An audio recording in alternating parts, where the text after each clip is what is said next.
Yeah, ake nginilando kokugcina nje ngenze the last video eyophinde yenziwe mina. Le yokugcina nje ngizama ukubuyisa izinto ezenzakalayo ukuthi kufanele sizazi ukusuka nokuhlala kwazi ukuthi kuze kufike la kwakwenzakaleni kwasuke lapho wayaphi. Asiphindeleni in Africa. eAfrica bese masifika sifikele eSwazini. eSwazini basithathe basise Zambia abanye babase Mozambique. It depend ukuthi wena ungene ngaphi. Uma ungene ngeZambia ngeSwazini sisathu uyangena eSwazini ufika kaMntanenkosi bangovele phi eZambia. Uma ungene ngeMozambique sifuna ngeTanzania ngeSwazini ungayi kaMntanenkosi ungene ngeLomahash khona iborder gate asikuthiwa iLomahash ungene khona. Definitely sure khona uzofika uboshwe.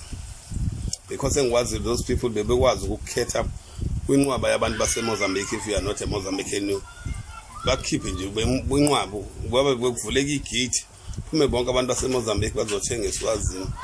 Nasebengena futhi ababalwa babuya nje ukuphuma kwabo bathi intelligence yalapha ngendlela vigilant ngayo bekwazi ukukhipha khona kulabo bantu uboshwe nakhona ohlala ejele la khona baxhumane ne-ANC kuthathi kuseMaputo ufike eMaputo ohlala right endlini kaJoslovo lapha la kwashawa khona unkosikazi wakhe nge-death letter bomb uhlala lapha bekuzothi internal phakathi kwi-capital city yaseMozambique ebizothi Maputo.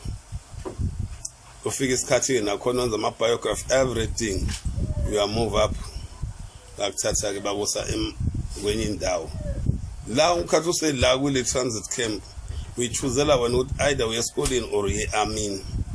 So abantu abaningi bebedecide ukuthi baye army abanye baye esikoleni, but the reason why umuntu waye eAfrica because wayifuna isibhamu wayeselwile South Africa elwa ngamabhomu petrol bomb oqhwasha ubona ukuthi lento ayindawo ngcono ngiyolanda isibhamu into ezothi mangidubula ngikwazi ukubhekana nabantu nami sengitrainiwe as a soldier.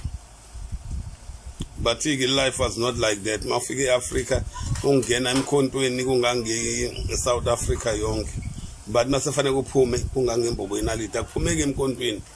Even if usuqedile i-training was specialize ngani uzohlala uphinde ufike abanye abantu batrain nababa amasotsha nabaphinde bahlale benze la ama operation bathunywe benze South Africa benze operation go back futhi to bush. Usothi uyafika nangini ebusuku but bayakwazi ukubona futhi bagcina ngaleso sikhathi ukubona kuyasa futhi masubaphuma kubona endlini abatshela ukuthi uyahamba back to Africa.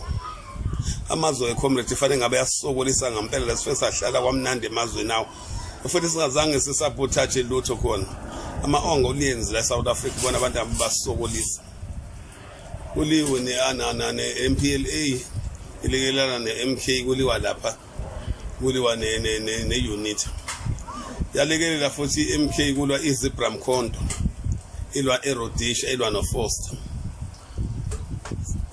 Amazwe abasokolisa ke lawo azange sihlale eZimbabwe. Angifuni umuntu ozongithetha eZimbabwe ngahlala nakhona asihlala ngeZimbabwe comrade. You are wrong mawuthi sahlala eZimbabwe. eZimbabwe asihlalanga.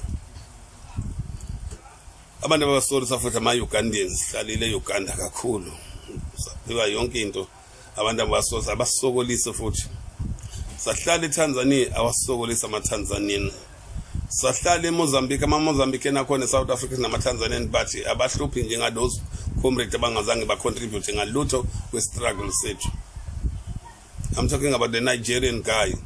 Those comrade babesho nakhathi se-Africa uthi thina so ithatha i-Africa ekuseni bona ntambama bayithatha bayibuyisela kubona. Comrade abantu ngabasolisa was called the African Friendly Forces sikhuluma ngalabo bantu abacontribute kakhulu. Yambona uComrade izozo yakulona ufike utrain for 3 months ubose uyabuya futhi mina ngikhuluma ngabantu esespende the entire life nabo esinamathuna ethu abo comrade esibashiye lapha abangakalandwa manje ngeke uzongithetha ulanda ucomrade ulanda amathamba akho those comrade bafuna ukulanda spiritual uthathwa abantu abelaphi bendabuko kube yibona bayobiza amagama labantu babiza namagama abo comrade abafela lapha eZambezi beweli iZambezi baningi comrade amathamba abo akhona eAfrica but what is important fanele balandwe in spiritual bamenyezwe ngamagama abo babuyiswe ekhaya iyona into engizoyikhuluma ke namhlanje kodwa ngithanda ukungo deep kuyona ngoba eyibhlungu ufine mangikuvezela lokho engitshela ngona ukwenzakalini ngonzala neAfrica but amazwe ngabe yasolsa ngempela thina la eAfrica Tanzania Mozambique iSwaziland iZambia iUganda